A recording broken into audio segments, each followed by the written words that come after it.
Hello everyone, my name is Melissa Philbrook.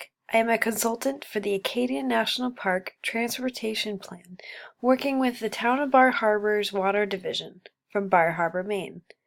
Acadia National Park is responsible in preserving 35,000 acres of land and water in Hancock and Knox counties. The reservation started in 1916 and has since seen a surplus of visitors. In the past 10 years, annual rates of visitors have grown over 58%. In 2016, an incredible 3.3 million visitors were celebrated. With that surplus of visitors, we have seen a decrease in visitor safety and quality of our park. As you can see, roadways are full and Park Loop Road is jam-packed. The Acadia National Park System has a preferred plan of action, also known as Plan C, which with the modernization, it will help to improve and maintain high-quality visitor experience and protect valuable resources in their transportation network and the attraction it provides access to. This project helps to accomplish a long-term plan and strategy for providing visitor access to the park, as the current management and transportation routes do not work effectively with the current magnitude of visitors and the livelihood of the park. It include 2 developmental parking systems at Eagle Lake and Hulu Cove, and 3 reservation system parking at Jordan Pond, Cadillac Mountain, and Sand Pond. An important part of this development of parking system is at Eagle Lake. Eagle Lake is the main water supply for the town of Bar Harbor. According to Maine Public Water Systems, Eagle Lake is one of the 10 stingiest ponds and lakes in Maine and are deferred from filtration. They do not need assistance with purification or the use of chemicals to keep the water at proper levels.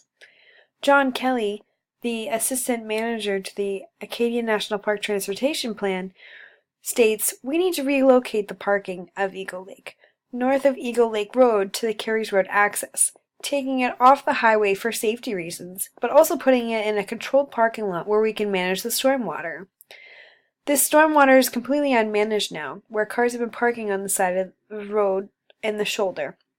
He also states, "Why it seems incongruent to make a parking lot that it's actually a better way to control and fix the source pollutants that are coming from private vehicles and parking on the side of the road on the lake."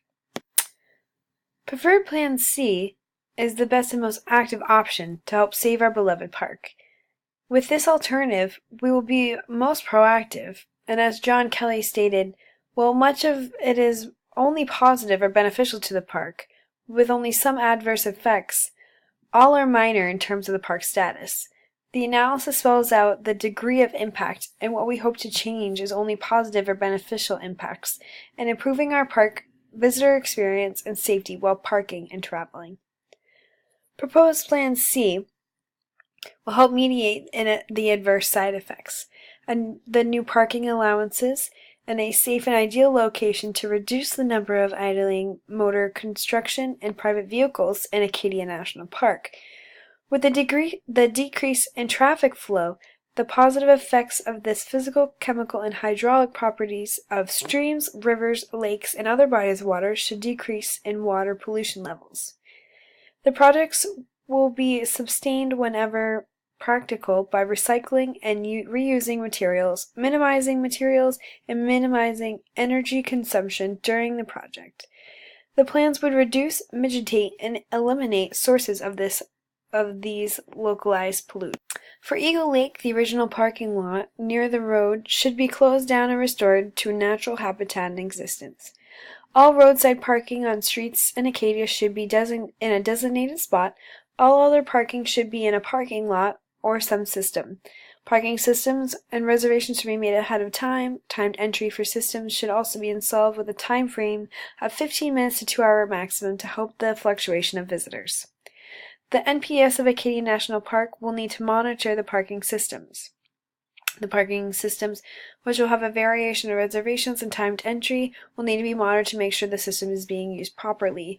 Old parking lots and areas will need to be controlled while they are beginning to restore to the natural existence and closed off from visitors. Threats to the road from vehicle damage associated with illegal parking is linked to an increase in visitation and increased traffic. While new parking systems will be set in place, the projected amount of annual visiting growth the NPS management will need to respond, evaluate, and monitor if new parking management is sustainable enough for the park.